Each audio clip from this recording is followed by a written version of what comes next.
Field, she says this time she's not so sure. I think there's a good chance it could pass, and I think there's a chance that they can stop it. I mean, I don't think that's a pie-in-the-sky hope because they have stopped it before. She says those who homeschool should not be the only ones concerned about the proposal from legislators Tara Costa Howard and Kelly Cassidy. Other people should care about this, even if their kids are in public schools. They should care about how intrusive leftists in Springfield are into the business of family life. So this is not a group that we should entrust with more oversight of education in any context. Higgins claims this is an attempt to encroach on homeschooling step by step until the state controls homeschooling curricula. I'm Bob Kellogg. Dan Bongino, a former U.S. Secret Service agent, has been chosen to serve as FBI Deputy Director. President Donald Trump announced the appointment Sunday night. More news online at afn.net and download the AFN mobile app for your Apple or Android device. I'm Rusty P. The feature-length documentary Culture Warrior, Don Wildman and the Battle for Decency, premiering November 11th, chronicles the life and ministry of Don Wildman. It takes you through the founding of the National Federation for Decency, what has become AFA. It's a call to stand firm for righteousness and shows how that resolve can make a huge difference in our world. If we lose this cultural war, we're going to have a hedonistic, humanistic society. Find out more and watch the trailer at culturewarrior.movie. Welcome to today's issues. Join us for the next hour as we offer a Christian response to the issues of the day. Here's your host, Ed Vitagliano. And welcome to today's issues. It is Monday, February 24th, the last Monday of the second month of the year. 2025 is flowing by pretty quickly. I'm sitting in for Tim Wildman today. I'm joined in studio by Fred Jackson. Good morning, Fred. Yes, just 10 months to Christmas Eve. That's right. 10 months. Oh, that's right. Yeah, 10 months for the 24th. Yeah. Nice. I like that. Tony Vitagliano joins us again. Good morning, Tony. Who's already got his Christmas presents purchased, you know. No. Oh, no. I'm pretty sure, he and his wife, my daughter-in-law, Whitney, they have 5 kids, and they really do a great job. I mean, it is some days it's a little bit kind of like organized chaos, okay, of course. 5. Yeah. But the kids are very well behaved. But I know even they don't have their Christmas gifts for the next upcoming Christmas ready. But stand by, Hobby Lobby will have Christmas up. I know, yeah. Very my wife shortly. does keep up with that. Yeah, Yes. That's right. And then Chris Woodward joins us, our news guy today. I don't know what your secret is. We can't afford Christmas because I bought eggs. You bought eggs? I did. Christmas is canceled, kids. Yeah, that's right. Well, that tends to happen when you slaughter 100 million chickens? There's a lot of birds. Yeah. The federal government killed more chickens than KFC, pretty much, in the name of fighting bird flu. Yes, yeah. And so that's the reason for the high price of eggs, which I eat eggs every morning and have, I guess, my whole life. Look, it's a good thing the government didn't decide to combat COVID the same way they did. Oh, yeah. So we should all be thankful. That's right. That's right. It could always be worse, It could right? always be worse. Always be worse. All right. Well, I do want to let you know, folks, that at the bottom of the hour, when we come back from our break, we'll have Brigitte Gabriel on. She's a national security analyst. She's been on our show. It's been a while on today's issues, but American Family News frequently talks to her. Yes. She's from Lebanon, I think, isn't she? That is correct. Yeah, and after 9/11, started actforamerica.org to try to ensure that the U.S. is safe from terrorist attacks, exposing the nature of radical Islam. And so we'll have her on to talk about the Gaza situation and what's happening in Israel. So that'll be at the bottom of the hour. She's wonderful. And but we did decide, Fred, that we're going to introduce her, ask a question, and then we're going to go down to the local pizza joint and get something to eat, because she is a wealth of information, and she's kind of nonstop. You'll be drinking out of a fire hose, I guess is what I'm suggesting, folks. Yeah. Some good stuff coming up at the bottom of the hour. All right. Chris, what's your first story? Well, it's a story that Fred posted on AFN.net just before the show, and it's a new wrinkle in Elon Musk and his efforts to cut spending for the Trump administration. Elon Musk, of course, being the head of the newly created Department of Government Efficiency. Billionaire Trump advisor Elon Musk violated the law with his weekend demand that federal employees explain their accomplishments or risk being fired, attorneys for the workers said today in a lawsuit. It's an updated lawsuit which was filed in federal court in California and was provided to the Associated Press. They're trying to block mass layoffs pursued by Musk and President Donald Trump. Tony, I'm going to go to you first this time. You've worked in the corporate world before in internet technology, Right. IT. I've talked to you about this kind of thing where government workers seem to have a problem with sending a simple email listing things they've had that they did over an entire week. How do they handle it in the corporate world, at least in terms of your experience? Yeah, so what is being asked of federal employees by Elon Musk is not intrusive. It's not a violation of anybody's rights. It is a simple accountability measure, I guess you could say, that's been employed in the private sector for decades now. So whenever I was working in the corporate world, we would go through periods, now not all the time, but we would go through periods where we would have scrum meetings where everybody sits around the table, and sometimes you'd stand up depending on how progressive your boss wanted to be. Everybody stand up, but you would sit around and you would just literally talk about, these are the things I'm going to accomplish today. It was scrum. Everybody goes around the table, and everybody makes sure that you're on the same page, that you're getting work done, but also, if you need help with that, I'll jump in and help you with that. So nothing radical there. I think it just speaks more so to the sense of entitlement that a lot, not all, but a lot of those in the federal workforce have come to think of themselves as, is that they're not really accountable to anybody, that their job would always be there, for one thing. Right. You really haven't had many layoffs in the federal sector for a very long time. Right. And that they don't have to give an account as to what they're doing. Well, and Fred, that's becoming clear in a lot of the things that DOGE is doing, the Department of Government Efficiency. Was created by President Trump, handed off to Elon Musk. But all these stories about some government workers having moved. Yeah. They live in other states with another career, but they're still getting their check because so many people were, quote unquote, working from home after COVID, that some of these buildings are 5% staffed in terms of on-site workers. Yes. Well, right now we have Donald Trump. Businessman Donald Trump is the president. Yes. He has hired, although he's not collecting a salary, Elon Musk from the business world.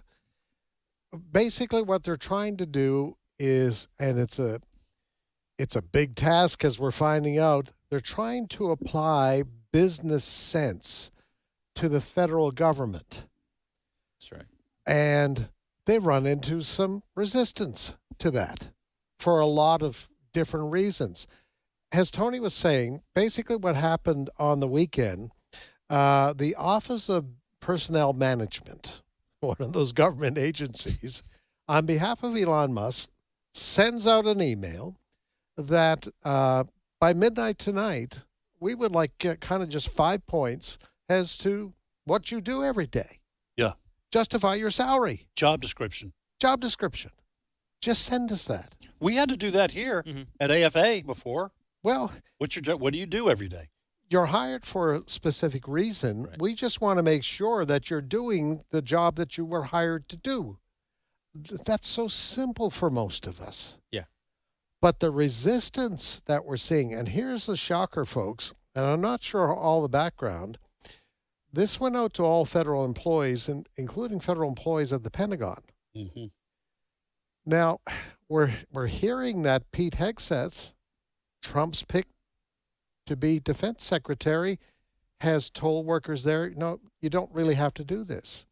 Kash Patel, who was just confirmed as FBI director, Trump's pick to run the FBI, is telling employees, not right away. We want to have a look at this. So there's a bit of resistance even from the inside to this. Maybe it has to do with the just how big these departments are, and these are fairly new leaders in these departments.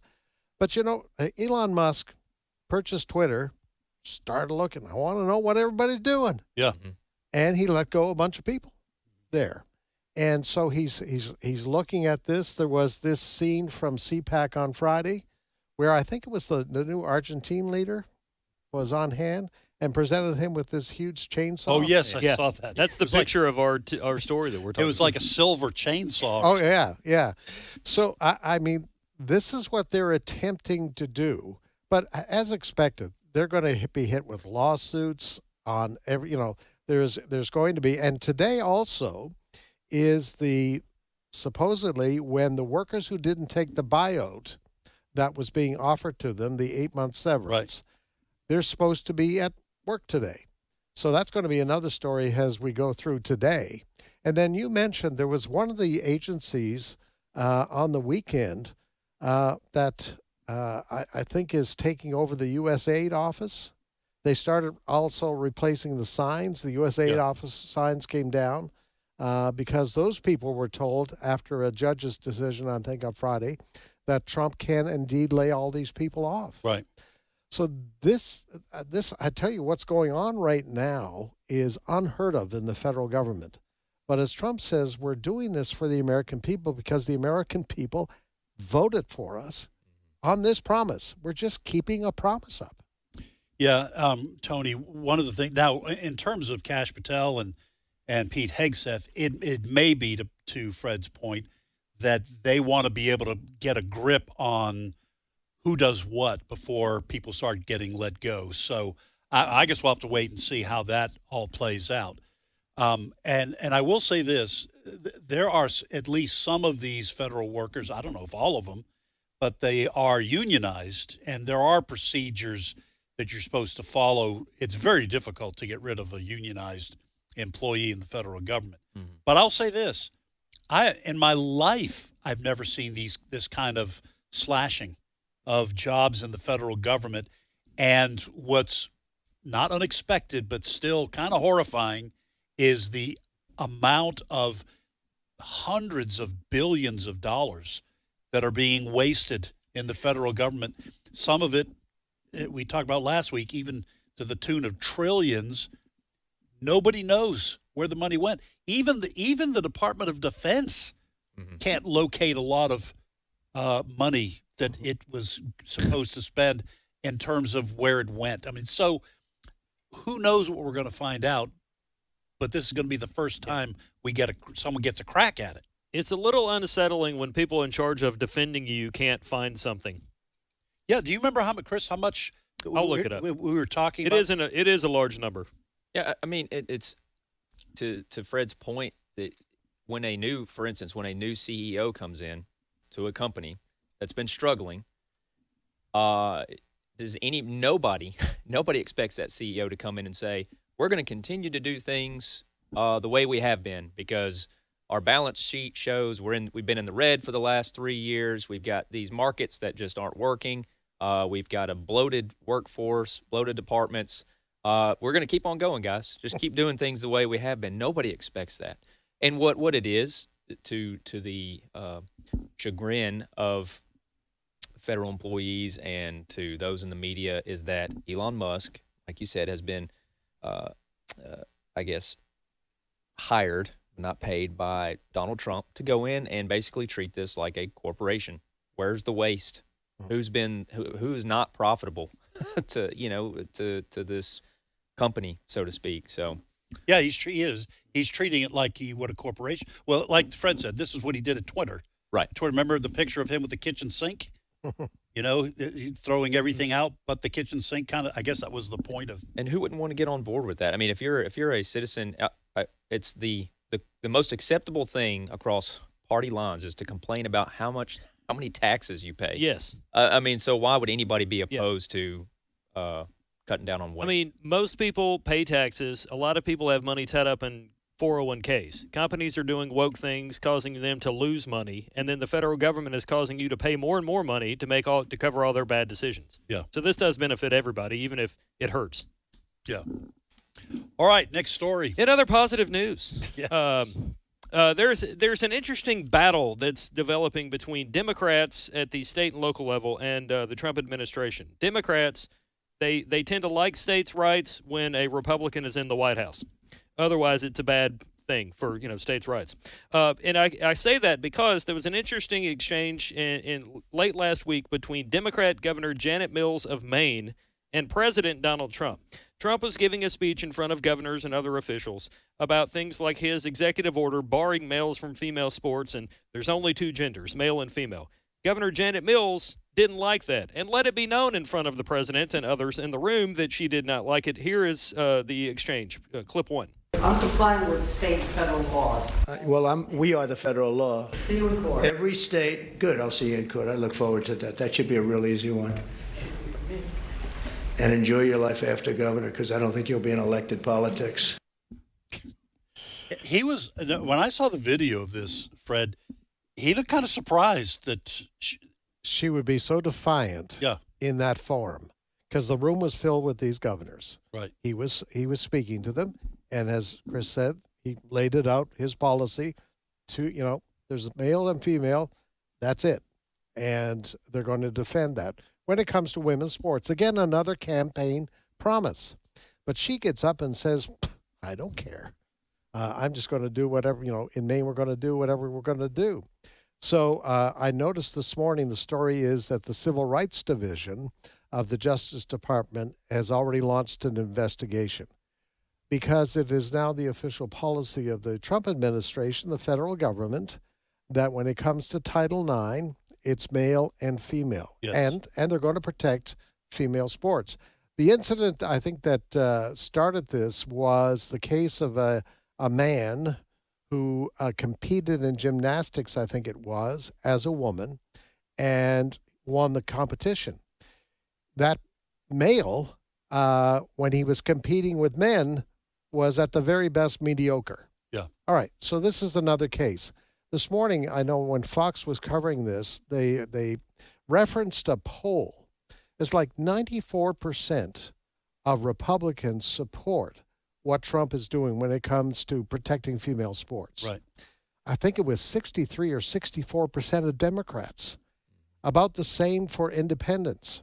So that's why Trump was saying, and there was a state senator from Maine that was interviewed this morning. You have her, I believe. We have a portion of it. This is audio of Laurel Libby, one of the legislators there in Maine. She's sitting in her car. She's a Republican. She is a Republican, and she says basically what the Maine governor there is doing is ridiculous. Clip 3. Their priority is to fight to keep boys and girls sports, no matter how much it cost Maine students. It is very easily fixed by Governor Mills reversing her stance and by Maine following federal law. Now, Tony, two things on this. First, Maine is risking federal dollars for education. That is what the state was that a state senator that you just had? They had her as a representative. Representative, okay. So that's the point she's making about not caring about, about Maine students. The other thing I want to mention is something that Fred talked about. I also heard Bill Maher from his program. I think it was Friday night. I heard a segment over the weekend. He was talking about this with someone who supports this transgender movement. Now, again, Bill Maher, he's vulgar. He's a leftist. He's an atheist.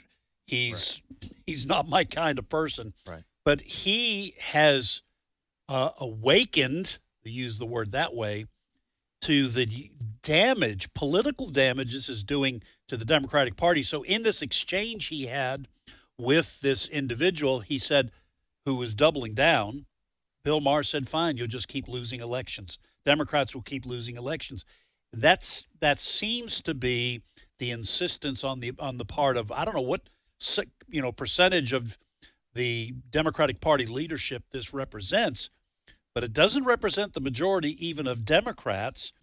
This, I guess, could be the kind of albatross around the neck of the Democratic Party if they continue to defend this. Yeah, and it seems that they're willing to drag it around their neck into the next election cycle, and that it is mind-boggling to see the cognitive dissonance that they have between the reality of why they lost and the reality of what their constituents believe about this issue and what they want to pursue, which is what you're seeing with the governor of Maine.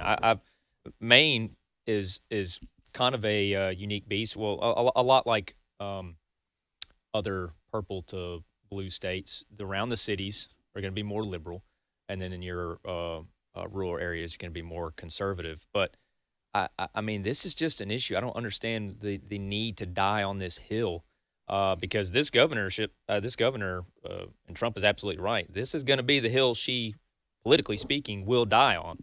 I mean, to resist this and to push this, clearly an issue that has bipartisan support as being against it, men and women's sports. I don't understand what the need is to continue pushing this. It's not gonna be profitable at all for her or the Democrat Party. Speaking of Democrats, Boston is another area that we need to watch, and I say that because city council members there are telling the Trump administration, specifically Border Czar Tom Homan, you guys are not coming in here and doing raids and taking away illegal immigrants that have taken up residence in the city of Boston. But Border Czar Tom Homan, speaking at CPAC, delivered a short and sweet message here answering their claims. Clip 2. The police commissioner of Boston, you said you doubled down on not helping the law enforcement officers of ICE. I'm coming to Boston. He went on to say other things that we cut out of that speech, but pretty much whatever you say, Boston officials, we're coming. So we're going to have to watch that. Fred, how much of this is, of course, it's impossible to know, but just your best shot at this.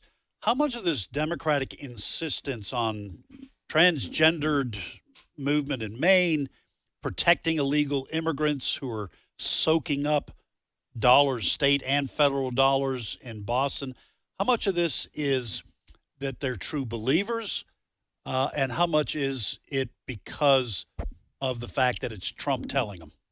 I think these politicians are the fruit of many, many years of university indoctrination, wokeness, an education system that says this is the way it is. Almost this is how God really feels about this. Yeah, right. So that, transgenders are made in God's image, therefore you must support them. Right.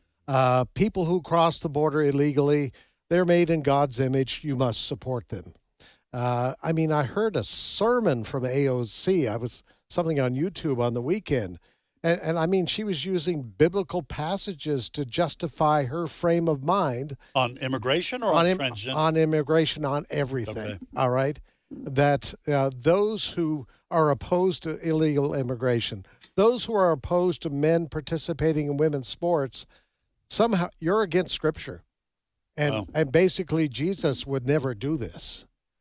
This is where they are. They believe in this, and for them, this is a hill to die on. That's how strongly they're involved with this. What precipitated the Boston situation, there were 9 illegal immigrants that were being held on sexual charges against minors. And the police commissioner, which Tom Homan pointed out there, let them go. They were released from jail. They were released so that ICE couldn't get them? Yes. Wow. I didn't realize. I know they had released them. It's making sense now that they released them because ICE was probably coming to collect them. Yeah. And but sexual predators, or at least alleged sexual predators, arrested. That's sickening. Well, keep in mind too, like in Colorado, there was video of ICE agents trying to do a raid there, and you had people standing outside an apartment building with a megaphone telling people in Spanish, "Be quiet, don't open the door." And those people were not charged with obstruction or anything.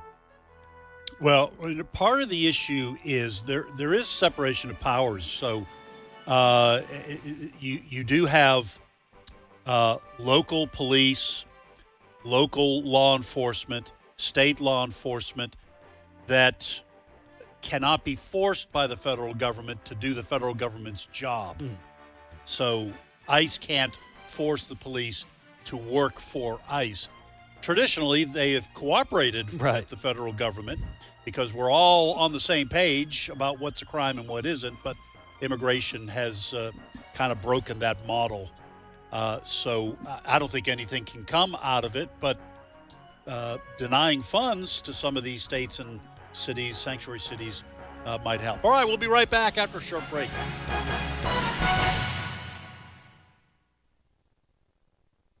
It's my turn. Here is your host for My Turn, Don Wildman. I once read of a little girl's experience in riding a train through tunnels. The first time she was on a train which passed through a tunnel, she scooted over real close to her mother and held on for dear life. However, after a few experiences, the little girl was much more relaxed while passing through the tunnels. Eventually, after just leaving a tunnel, the little girl turned to her mother and remarked, "Mother, I like tunnels." Rather stunned, the mother asked why she liked tunnels. The small child replied, "Because tunnels have light at both ends." There are many tunnels we must pass through in life, tunnels of deep hurt, disappointment, sorrow, grief.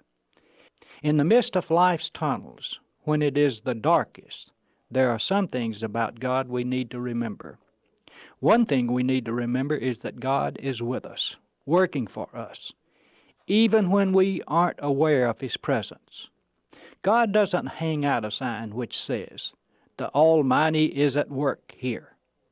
God goes about His business of healing the hurt in our lives, and He does it unseen, unheard, and unnoticed.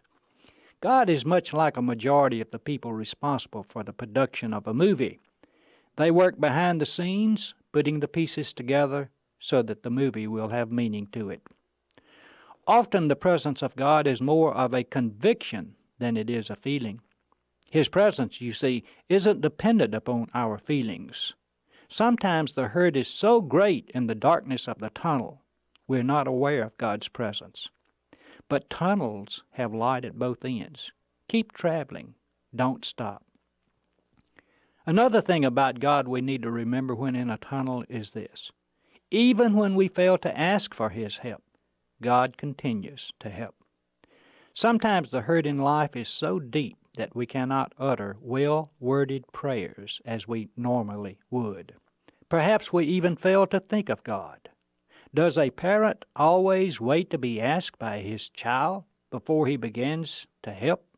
Of course not. Neither does God wait.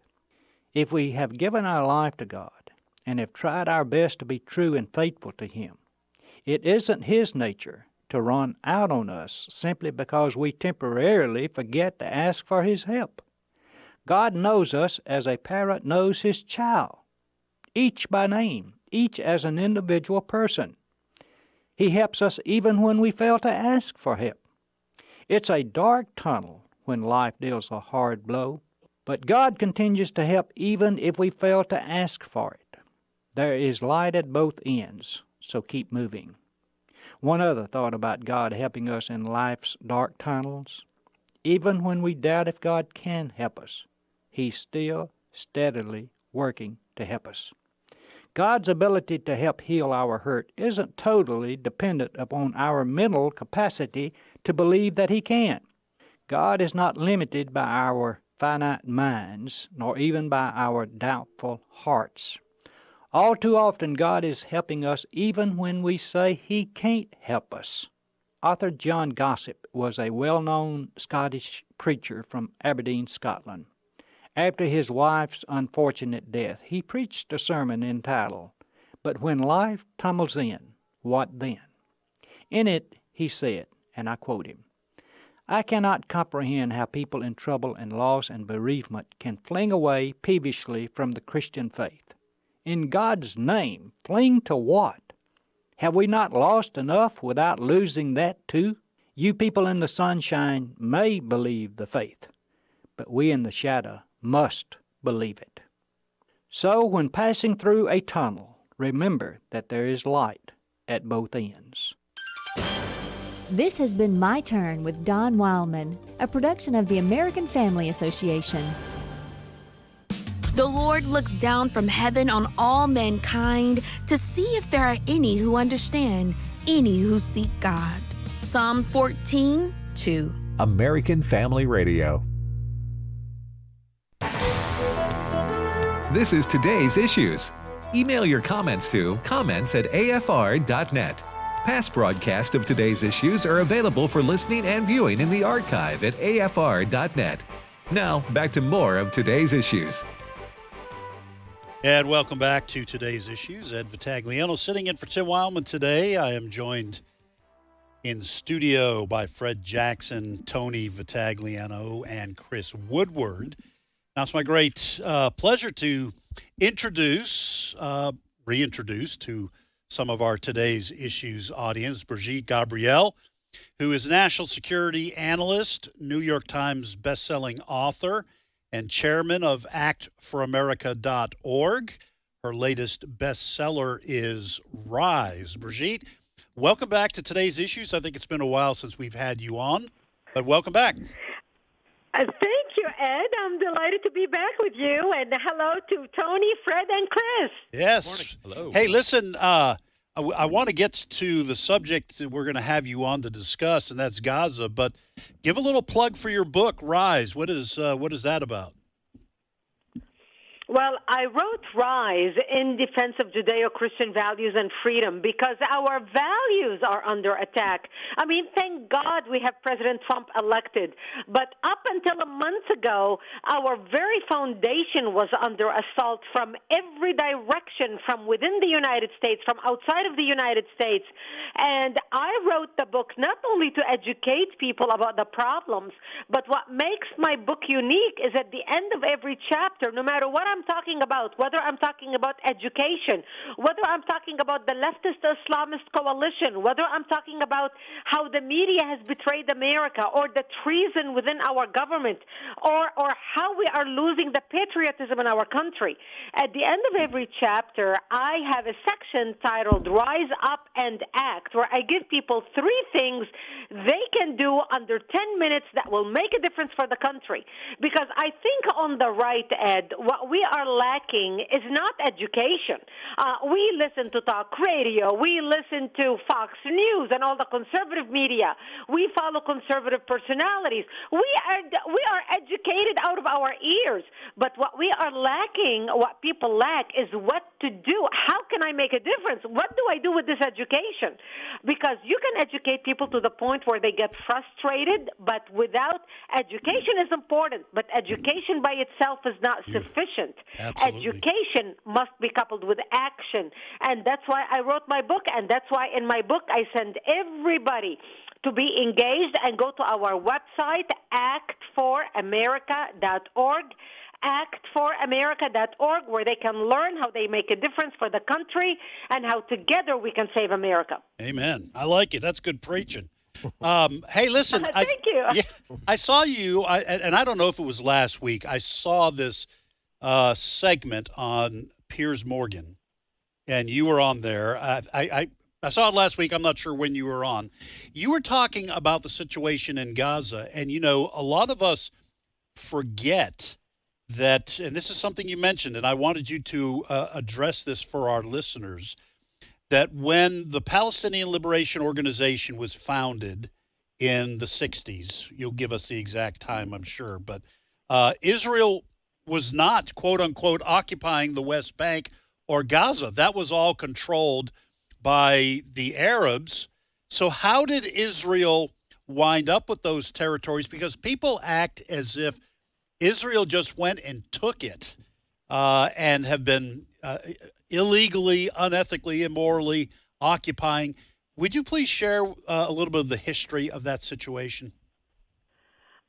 Thank you. I gave that interview a few months ago, and it was important to explain. And as you know, I was debating some Arab rapper, some Muslim rapper from Iraq who was talking, some young kid who's talking about the occupation and the results of the occupation. And we hear this word repeated all the time by the Palestinians and their sympathizers when they are attacking Israel, and those of us who stand up in defense of Israel. And they start hurling the accusations of, well, it's the result of the occupation. The Palestinian people are so desperate because of the occupation, that's why they're acting that way, which is totally untrue. The problem, Ed, is most people do not study history. But here's the background. In 1964, when the PLO was founded, remember, 1964, when the PLO was founded, headed by Yasser Arafat, the Palestinian Liberation Organization. The Palestinian Liberation Organization, when it was founded, Gaza was in the hands of Egypt. It was Egypt. And the West Bank was in the hands of Jordan. It was Jordan. Jordanian flags were flying over the West Bank, not Palestinian flags.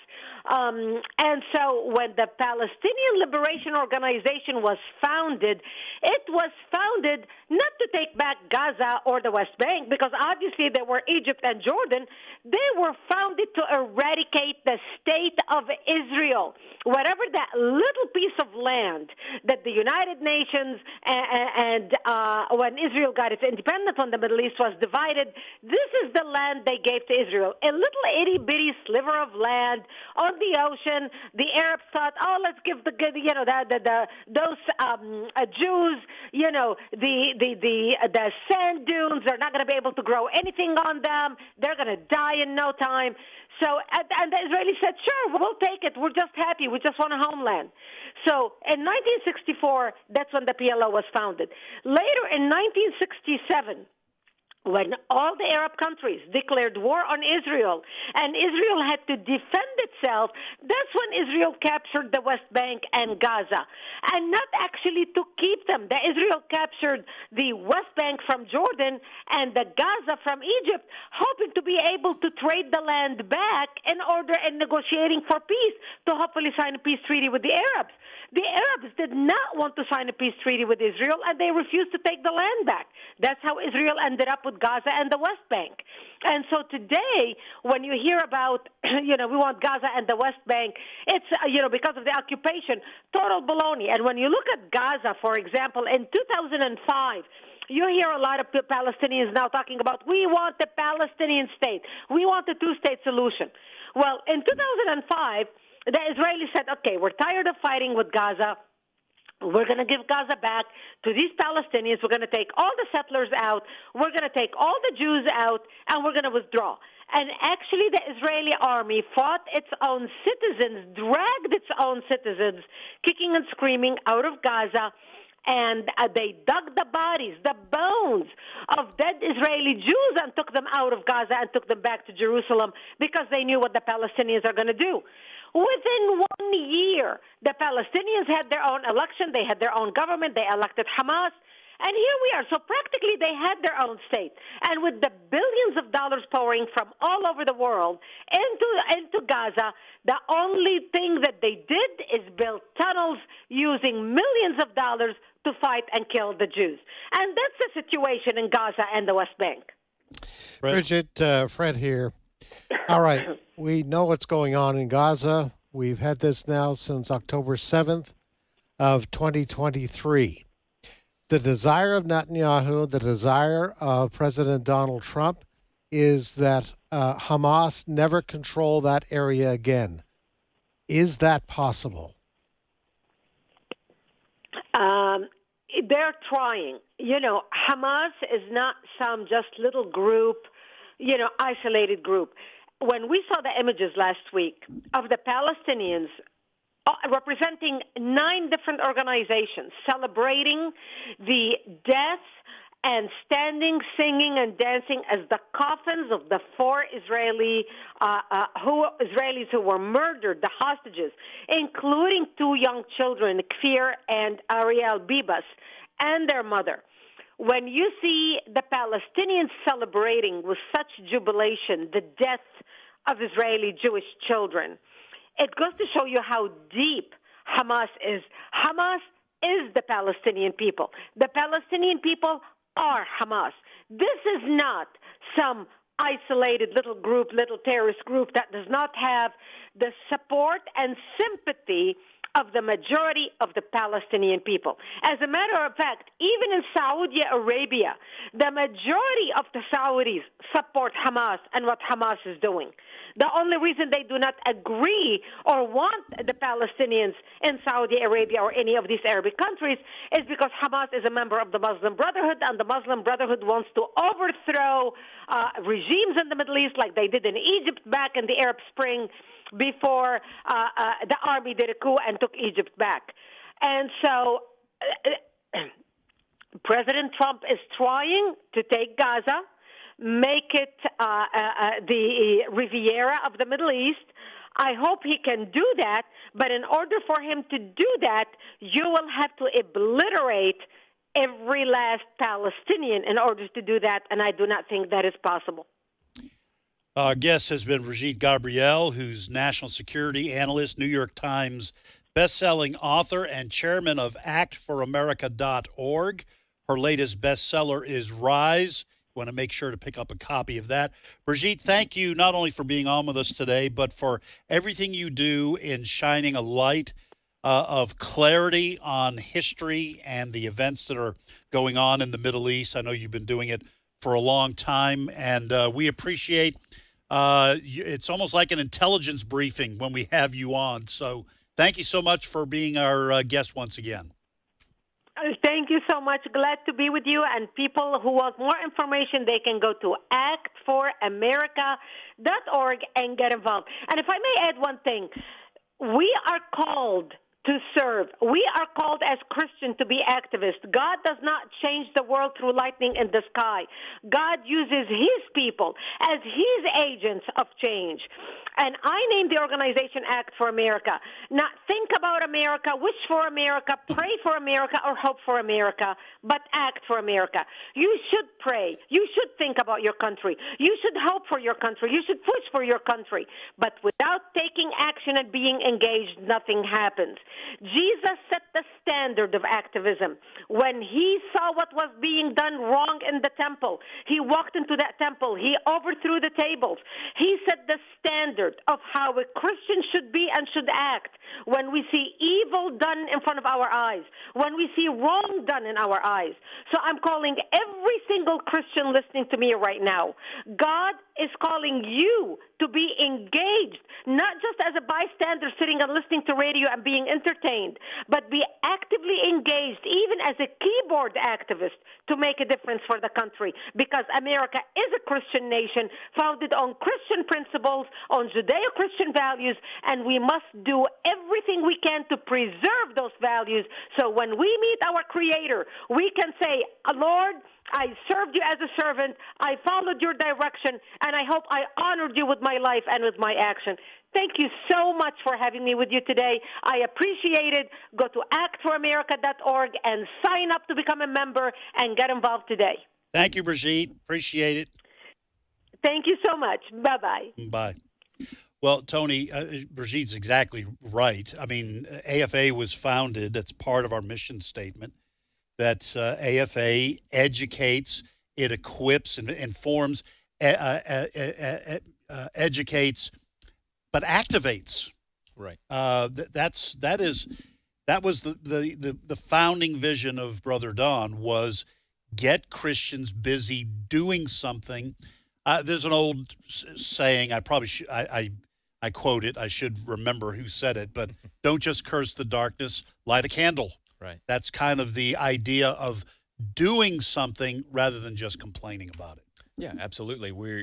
God calls us to be faithful in whatever sphere of influence you find yourself. So if you're influential at a national level and you're involved in politics and you're a Christian, then God has called you to be faithful in representing him and his word and the gospel in that sphere. If your sphere is kind of like where I'm at right now with just 5 kids and you're raising your family, God has called me to be faithful in raising my kids and being a shepherd in my family unit.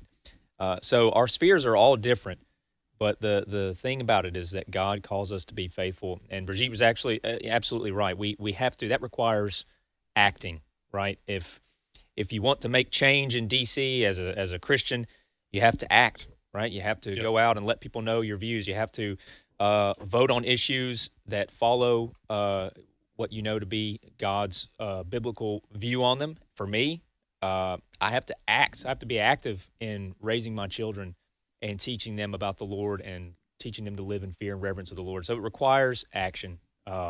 It's great. She laid it out there, and good stuff. Well, and Fred, one last comment, and then we'll go back to Chris and the news of the day. But very interesting history lesson. Yes. About that. I'll be honest, until I saw her last week, and I'm glad she clarified that actual appearance on Piers Morgan was months ago. And her debate opponent, this young man, the rapper, he didn't know what hit him. I mean, she just lays out the history that Gaza was Egypt. Yes. And what's now called the West Bank was a part of Jordan. Mm-hmm. Nobody was complaining that those folks that are living there should have their own place. And those territories were lost to Israel in the 1967 war. Yes. So it was a great history lesson and puts things in perspective. And that's very important. And it's something that a lot of young people aren't getting in schools or colleges and universities. No, our young people are being lied to when it comes to the history there. Israel, since reforming as a nation in 1948, has been attacked no less than 3 times. They did not initiate the war. But much like October 7th of 2023, the other side always starts it. Yeah. Because they have in their mind, Israel must be obliterated. But Israel, with God's help, has won those attacks. And so they've taken that territory. And as Brigitte carried out, or just took us back to 2005, Israel, bless their hearts, thought they could thought if they gave Gaza back to the Palestinians in this gesture, they will be nice to us. But unfortunately, in their hearts and in their minds, they teach generation after generation, whether it's schools in the West Bank or in Gaza, that Israel is the enemy, that the poverty that we're experiencing here in the West Bank and Gaza is all Israel's fault, and after that, the fault of the United States. Right. All our problems are somebody else's doing. And so this is why you have to understand, they don't want to live with Israel. That's why I think Mike Huckabee, who is going to be our new ambassador to Israel, we interviewed him back a few weeks ago on this program. It's the two-state solution is a figment of people's imagination. They don't want to live in peace with Israel. They've had the opportunity to have a two-state solution. Many times. They turned it down. They have been supported by American taxpayers. Remember what Yasser Arafat did with a lot of that money? Yes. Took it off to Paris and put it in a bank account. Yes. He died a millionaire while his people were starving. Some people think he might have died a billionaire. Yes. So, but our kids are not being taught this. We need to be teaching people in our churches so that they understand. That is why within 48 hours after October 7th, 2023, you had people on the streets of America, particular university campuses, condemning Israel. Yeah. Within 48 hours. And you look at that and you say, what are you talking about? They just massacred over 1,200 Israeli men, women, and children, and you're saying it's Israel's fault. Well, your point about when you said bless their heart, Israel's heart, there's something to that, because they were looking at this situation from the perspective of Western values. Yes. That if we give them a chance, they will reciprocate, and maybe we can have peace. But, and I'm not saying they're ignorant of this fact, I just think that the Western mind sometimes finds the irrationality of these ideologies it's hard to understand them. So what they were up against was an ideology of hate deeply ingrained from the littlest up to the oldest, and our own struggles with those kind of ideologies, whether it be Nazism, fascism before that, Nazism, communism, socialism, those kind of things. When you are dealing with those ideas, it's very difficult. You can't bargain with it. No. And what happens is not only are these from the ground up, from being little children to grown-ups, they are taught to hate and despise the Jews and the Israelis. But then when war does break out, then their fathers, their uncles, their brothers, their cousins are killed, and that makes that hate go even deeper. Like Brigitte said, and I think we're all looking at it, how in the world this gets settled to where Israel can have peace. A lot of people say that it's impossible without the Lord's return, because that hate is just not going away. Yeah. All right, Chris. Well, next. Actress Jane Fonda has spent much of her lifetime being a liberal activist in addition to an actress. And so when she got up on stage to accept a Lifetime Achievement Award from the Screen Actors Guild, Fonda once again used that opportunity to go into a lecture about all kinds of things. In this particular case, the Trump administration, clip 12. What we create is empathy. Make no mistake, empathy is not weak or woke. A whole lot of people are going to be really hurt by what is happening. And even if they're of a different political persuasion, we need to call upon our empathy and not judge, but listen from our hearts. I'm not going to play this clip because I want to get your take on it. But in reaction to this, Fox brought on Joe Contra today, who said, here again is another liberal telling us Americans don't come first. Listen, Tony, I'll pitch this to you. I am so over Hollywood. Listen, during the election, when I enjoyed the Marvel Universe movies up to, okay, now the fans / nerds out there are going to know what I'm talking about. The movies all the way up to Avengers Endgame. All right. Enjoyed them. Okay. I don't know what you're talking about. Yes, I saw. Well, that's funny. I saw them all with you and your wife and my daughter-in-law. But when those quote unquote Avengers, the actors playing that, all came out and made a video in support of Kamala Harris and against Donald Trump. Listen, they're free to do whatever they want. It's a free country. But I just realized, I mean, it didn't just dawn on me in November. This has been going on for several years, really because of the first Trump administration. These people don't like me. Yeah. They don't like what I believe. They despise it. And so good luck prying $10 out of my pocket to go see one of their movies. Well, look, if you want to fall on the right side of history, you just listen to whatever Jane Fonda's doing, supporting at the time, the current thing. She always falls on the right side of history. Yeah. I'm, of course, referring to her storied past. My father he fought in Vietnam. He got drafted. And he had a strong dislike for that lady. Hanoi Jane. Oh, Jane. He got his marching orders to glory back in 2017, and I'm pretty sure he went to his grave still upset at Jane Fonda for what she did. And he's one of many Vietnam veterans. That and by the way, they call her Hanoi Jane because she went to North Vietnam and was photographed on an anti-aircraft gun battery. Yes. Which is used to kill American pilots. And a lot of people never forgot. I think she did apologize for that.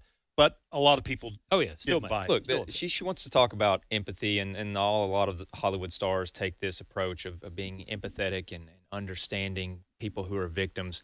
The fact of the matter is, and what people have caught on to, what we've seen over the last couple of decades, really, but especially since Trump, the Trump era, is their empathy only goes to certain people. It only extends to certain people. For instance, I don't recall, and maybe someone can correct me on this, but I don't recall seeing the cast of the Avengers movie going out and making a promo to support Western North Carolina and the Hicks, as they would say over there, really didn't get much empathy from Hollywood. Not that I remember. Right. Of course, they all rush out when, and it's awful what happened to the Palisades, but they all rush out when California's on fire. So their empathy only goes and extends to a certain individual or a certain ideology who they support. When we as Christians know that, we obviously are called to always preach truth, right, and to point out sin and to present the gospel, but Christians, we're called to be empathetic to everyone. To it doesn't matter what side of the political aisle you fall on. If someone is in distress and someone is hurting, we're called to be a witness and help them. So yeah, I just, they spare me the empathy speeches, especially from Jane Fonda. I have no tolerance for it. And Christians, we need to remember there are Palestinian Christians, correct, in these regions, and Palestinian Muslims. We should have compassion and be concerned with what happens to them. That doesn't change the politics. That's right. Or the possible solution for what ails that part of the world. So anyway, boo to Jane Fonda. That's my take. All right. We're going to take a 5-minute break for news, folks. When we come back, Steve Jordahl will be joining us. Hope you'll be with us. The views and opinions expressed in this broadcast may not necessarily reflect those of the American Family Association or American Family Radio.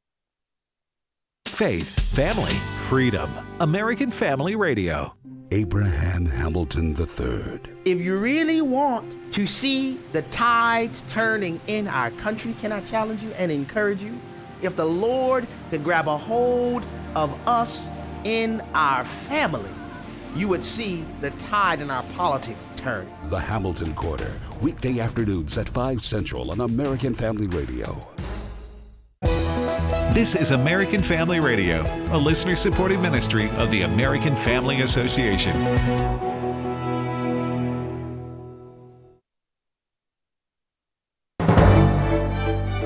American Family News, I'm Rusty Pugh.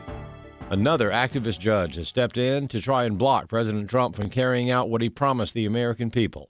A federal judge today blocked DOGE from accessing records at the U.S. Department of Education. Following Elon Musk's email to federal employees to explain what they do during work or risk getting fired, some Democrats are, of course, pushing back against DOGE demands. Aisha Hosni has more from Capitol Hill. Democrats are using some not so nice words when describing Elon Musk, especially when that email went out over the weekend from the government to those employees. And that includes Minnesota Senator Tina Smith, not so Minnesota nice on X. She said, "This is the ultimate bleep boss move from Musk, except that he isn't even the boss. He's just a bleep." Elon replied to her saying, "What did you get done last week?" And then Smith shot back at him that she only answers to the people of Minnesota and that she spent last week fighting to stop tax breaks for billionaires like Musk. And that appears to be the new talking point now from the left. Transportation Secretary Sean Duffy says it's a great idea. At DOT, I have no problem with the employees here saying, what did you do last week? And if you can't come up with 5 things that you did,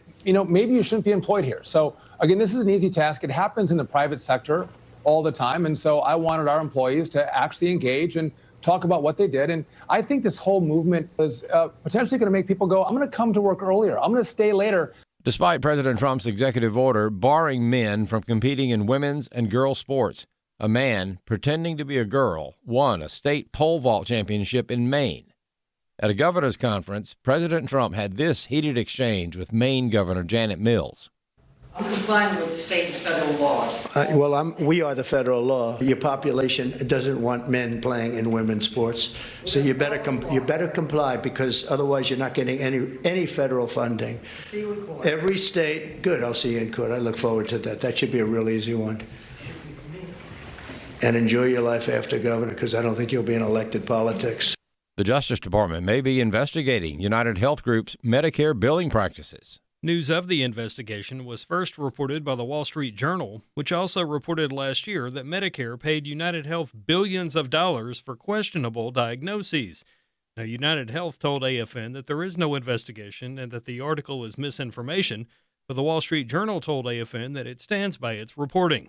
Twyla Brace of Citizens Council for Health Freedom says that if the Department of Justice is not actually looking into this, it should be. The DOJ should look at every Medicare Advantage plan and look for fraud, look for overcharges, look for upcoding, and look for any way possible to decrease the cost to American taxpayers. I'm Chris Woodward. A big part of the Democrat platform involves so-called green energy, or the elimination of fossil fuels. But one conservative says Democrats aren't the only ones who care about the environment. Danielle Franz is CEO of American Conservation Coalition. Yeah, well, first of all, the big question in my mind is why we ever let radical climate activists have the microphone on this issue.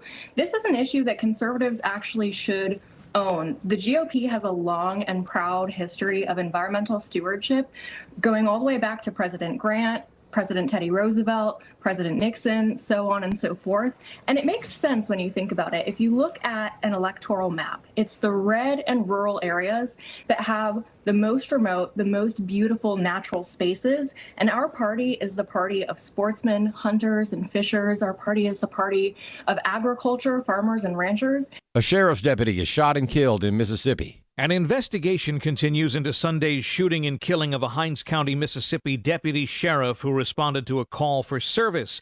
Deputy Martin Shields Jr. had been a career law enforcement officer but had been with the sheriff's office only 9 months.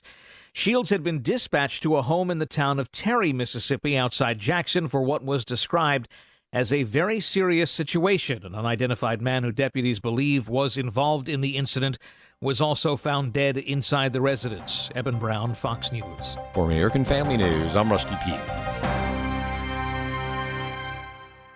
Hello, my name is Andy Miller, and I'm the president of Wesley Biblical Seminary based in Ridgeland, Mississippi.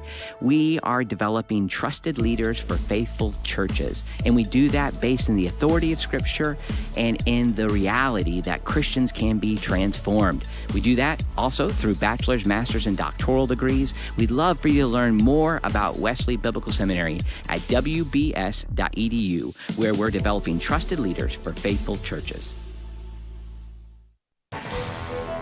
Today's Issues continues on AFR with your host, Ed Vitagliano. And welcome back to Today's Issues. Ed Vitagliano sitting in for Tim Wildman today. I'm joined in studio by Fred Jackson and Tony Vitagliano, and Steve Jordahl. Hey, everybody. Joins us. Welcome back. Thank you. It's been a really hard week. Just so you know, I've been gone the last part of last week. My father-in-law passed away fairly suddenly. So there's a lot of grief going on at that house. But I got to tell you, there is so much God and his faithfulness going on in that. We're going to talk about that tomorrow, I think. Yes. I amazing. Spoke with you and your wife, Heather. And she was telling me, and that's why I asked her, I said, just for, 5 or 6 minutes, it is an intensely personal story about all the things that God kind of arranged. Yeah. So, folks, I want you to tune in tomorrow. We'll be talking about this at the start of Steve's segment, which is at this time of day. I just think it'll be an encouragement to you that God really is in control. Yeah. And it was so extraordinary hearing about what God did for your father-in-law that I wanted our listeners. I agree. To I'm hear it. excited for them to know because we had his funeral yesterday, and a lot of people said, one of the pastor who did the message, he said, if you were coming here today to see a funeral, you might be disappointed. Celebration. Yeah. Billy was a big choir guy at the Fairview Baptist in Columbus, and they wanted to get a choir together for his funeral. And, we're hoping, we called all the churches that he'd been around to and friends and everything. We hoping to get, a 20 people, 30 people. 75 people showed up. Wow. And it was remarkable. Anyway, we'll hear a little bit about his impact on people in his community. It's a wonderful testimony. Yeah. So that'll be tomorrow at this hour, 11:05 Central Time. All right, Steve. All right. What kind of news we got going? I don't know if you guys talked about this, but President Trump has nominated an assistant FBI director, Dan Bongino. Yeah. Did you guys mention this? We did not. Okay. Dan Bongino has had one of the most popular podcasts, conservative political podcasts, ever. I mean, he's number one in that category. And he has been very open and vocal about, he says he's a spreadsheet guy, which means he doesn't put emotion into his decisions, is what he backs. If a certain congressperson has not been particularly good on issues, but he comes through with something, that's a +1. And if somebody that's been good on something makes a mistake, that's a -1, and that's all it is. But he's taking this into the FBI. And this is something that this is a part of his show that he did, I think it was a couple days ago. This was before, I believe, that he found out that he was going to be nominated, or at least before it was announced, he was nominated as the assistant FBI director. I want you to hear, Adam Schiff is probably not the happiest guy in the world right now at 17. Why is Adam Schiff so worried? Folks, I strongly encourage you to go back and take another look today at the Russia collusion hoax. I know it's a story that's old and a lot of people want to move on. I'm going to be straight with you. I don't want to move on. We had the FBI in conjunction with the Department of Justice, officials in Congress, foreign governments, and intel people fabricate a story. Invent a story that could have caused and done serious long-term harm to international relations with a nuclear-powered foe. It's kind of a big freaking deal. I'm not letting it go. And listen to me. This is going to be very important in the coming days. I'm not letting this go. I want to find out what happened because it can never happen again. Not to a Democrat, not to a Republican, not to a Libertarian, not to any United States citizen. You do not get to alter or try to change the course of electoral politics by fabricating a story, hijacking the justice system then to give the patina of truth to a fake story. You don't get to do that. Why do I bring that up now? Because who is the ringmaster of that circus? Yes, Adam Schiff. And no, I'm not letting it go. I apologize for not being able to take out the little mild thing. But I mean, Adam Schiff is probably a little worried right now. Now he was given a pardon. He was given a pardon, though, wasn't he? In the final. Yeah. Well, okay, so he may have been given a pardon. Maybe he won't serve time in jail, but if they uncover and publish a report, he's done. And that's true for a lot of people who have been given pardons, including people pardon, like Anthony Fauci and some of these others. I'm not going to say it's a fate worse than death, but if it is uncovered that illegal, immoral, if they find out, for example, that Anthony Fauci, who when he was in charge, was it NIAID or something? Was it NIAID? Anyway, National Institutes of Health. NIAID. Yeah. That they were funding gain of function research. Right. Circumventing the law and giving money through another organization who funded it to China, to Wuhan lab.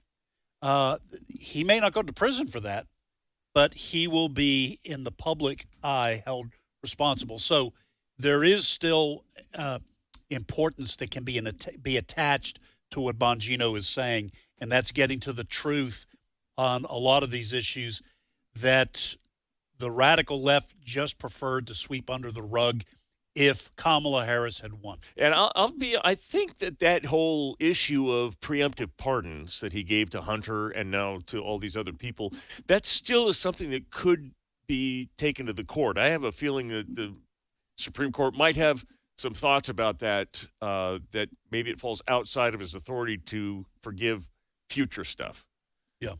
So I don't know. Tony, we'll see. You got a take on this? Well, I just want to say my kids, upon hearing about that, asked for preemptive pardons for me.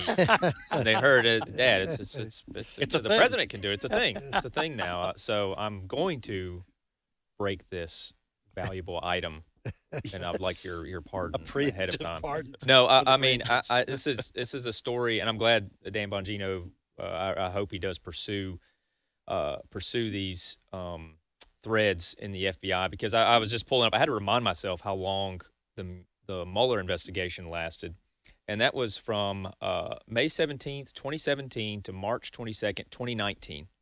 So about 2 years, and you can look up the cost. It varies, but the numbers usually lie between $25 to $30 million. So 2 years, you had, no telling how many FBI agents on this case investigating this Russia collusion, and Adam Schiff was obviously, had his tent parked outside. He told the American people, we've got the goods. Oh, yeah. Oh, yeah. yeah. And years and millions of taxpayer dollars wasted. To me, even if nothing else comes from it, Dan Bongino will be able to shine a light and say, you know what, I'm going to point back to DOGE for a second and, recognize the need for accountability and for, cost cutting and making sure that your tax dollars aren't being wasted on lies, funded by opposing political parties. So. Yeah. Isn't it amazing what has happened in this country in the last 4 months? We went from Christopher Wray, head of the FBI, That's right, to now we have Kash Patel teaming up with Dan Bongino. Yes. If you're on the left, if you're Jane Fonda, Yes. heads are completely spinning. Yes. You've got 180 degrees to what we've experienced over the last 4 years. And right now, there's nothing the Democrats can do about it other than complain and hold little protests. And file a few lawsuits here and there, but I don't think much of this is going to stick. No. I mean, Trump is going to put his team on the field. And it's interesting. This whole situation with I guess it's the re-election. I guess technically it's an election of Donald Trump for his second term.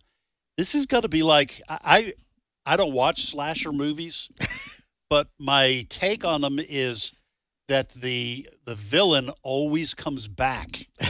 Usually there's a time or two in the movie itself where he comes back, but then there's a, Friday the 13th Part 8. I mean, there's another movie and another movie, and Trump coming back into the White House for the left has got to seem like that. Yeah. This guy, we thought we had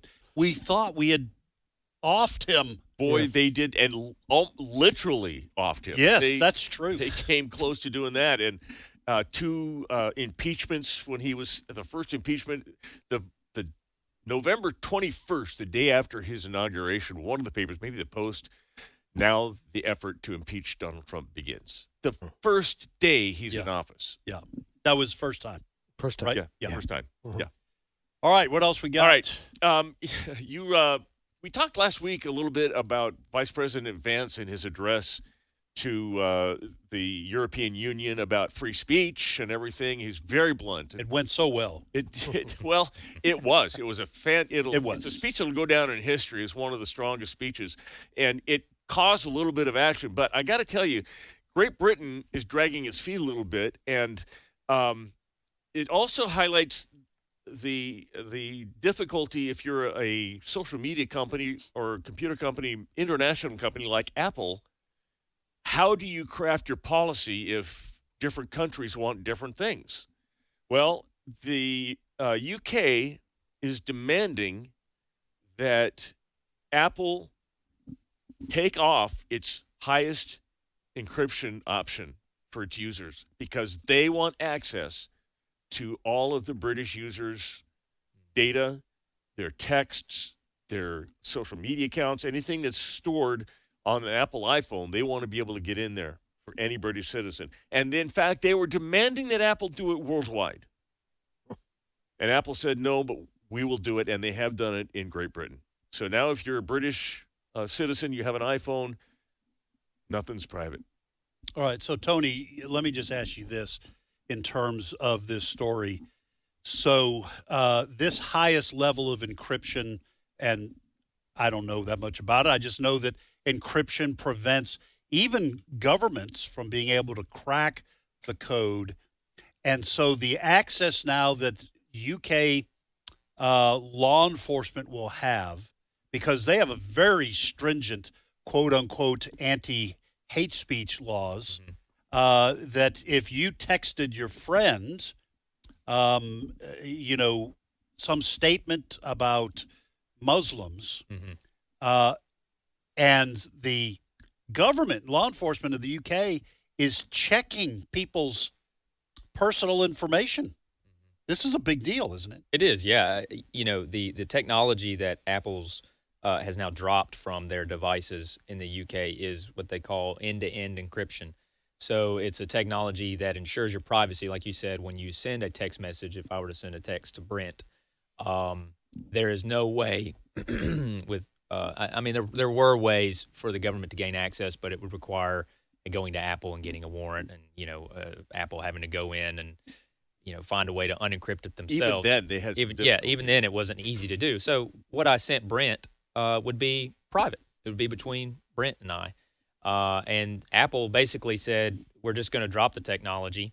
And now what that means, it's kind of a statement against the UK government, because what it means now is that users are less secure on their iPhones, because now not only can the government access your text, your pictures, whatever they want, whatever information on your phone they want to, bad actors can now more easily access it as well, which is what one of the features of having that technology on there was for, is to protect you, the user.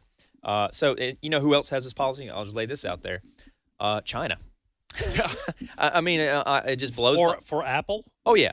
I mean, that's been long done. China never would have tolerated it at all. But that just goes to show you, folks, where Europe is headed. They view China as the model. All right. And if you want to control your people, you want to control what they say and think and do, then you follow China's model.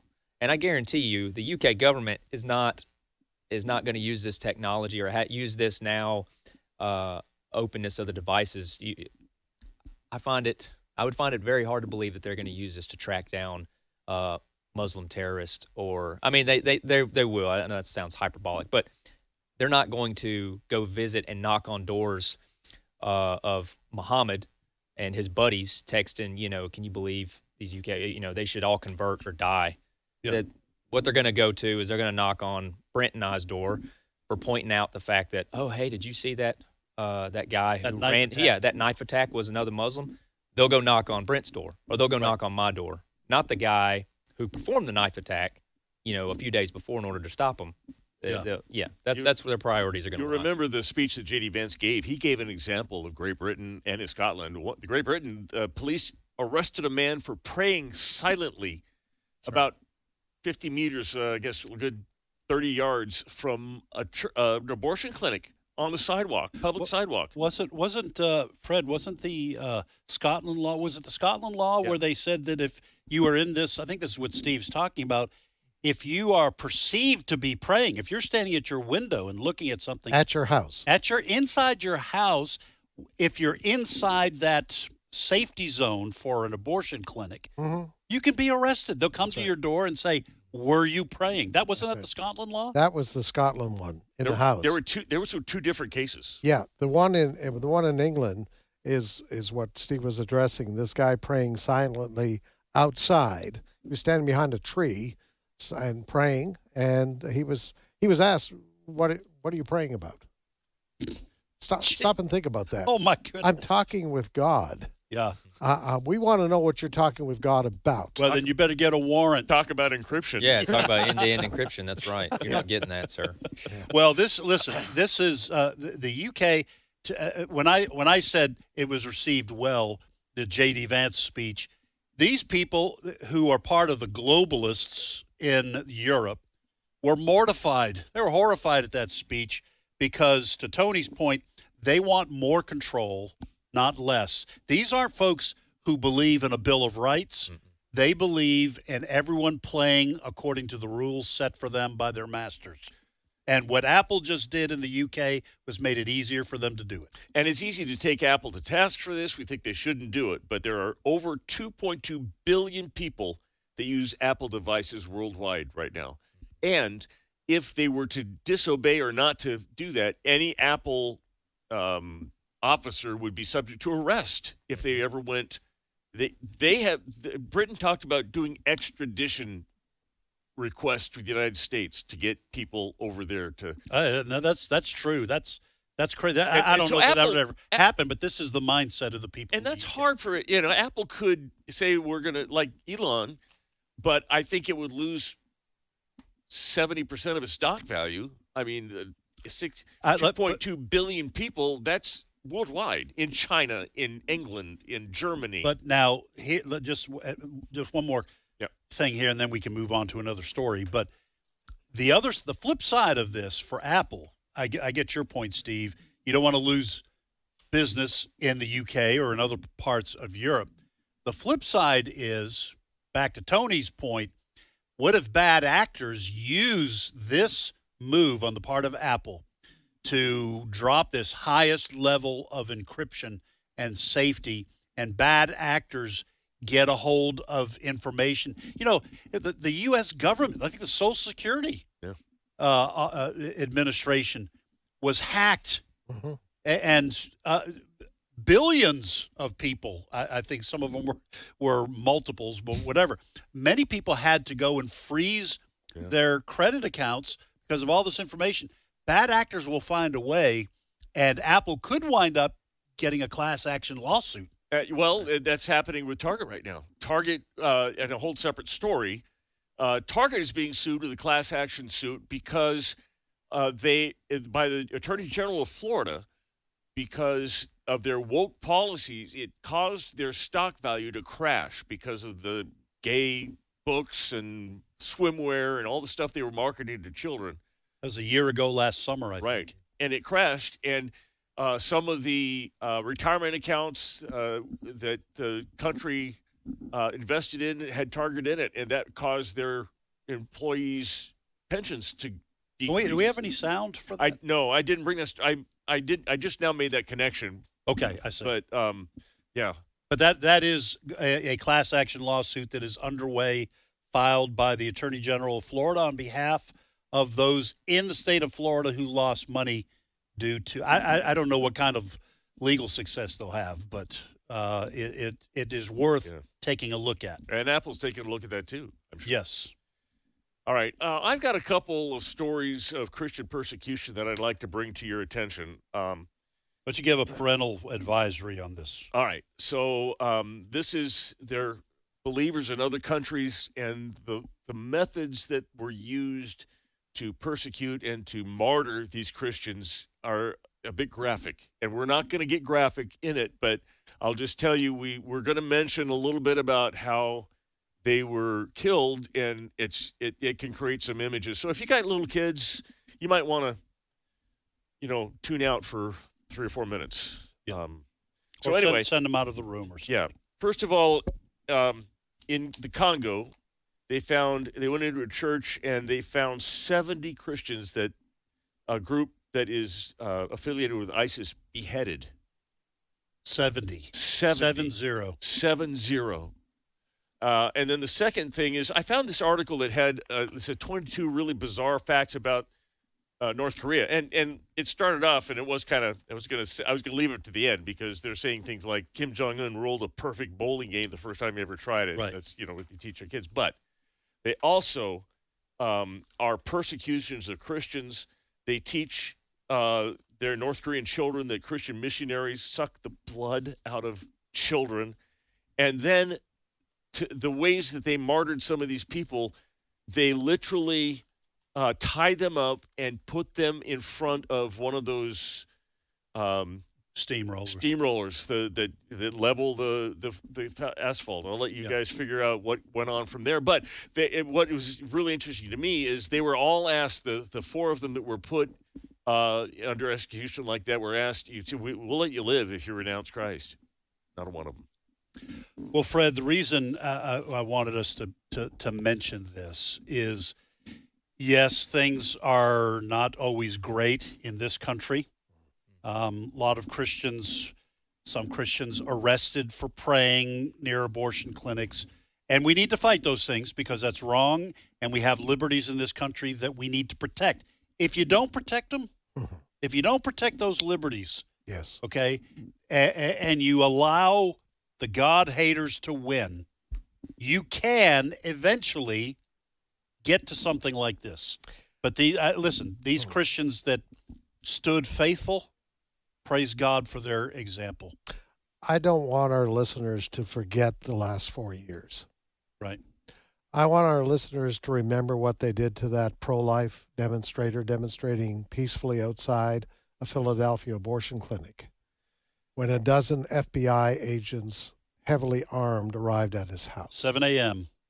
I don't want our listeners to forget what happened to those parents in Virginia for showing up to say, we don't want a boy in our daughters' bathrooms. And the Attorney General of the United States turned on them. Yeah. I don't want our listeners to forget in our military leaders under Joe Biden were asked, find out who has conservative points of view in the ranks. Yeah. Let's remember that. Let's remember the 8,000 who lost their jobs because they wouldn't take an experimental drug. Yeah. This is the agenda of the left, is complete control and to punish anyone who disagrees with our ideology. Our ideology. Yeah. That's what we're talking about. Because, yeah, we're into a period right now where it looks pretty good. But we have to be vigilant still. It can disappear. Yes. All right, folks, that is all we have for this edition of Today's Issues. Lord willing, we'll see you here tomorrow.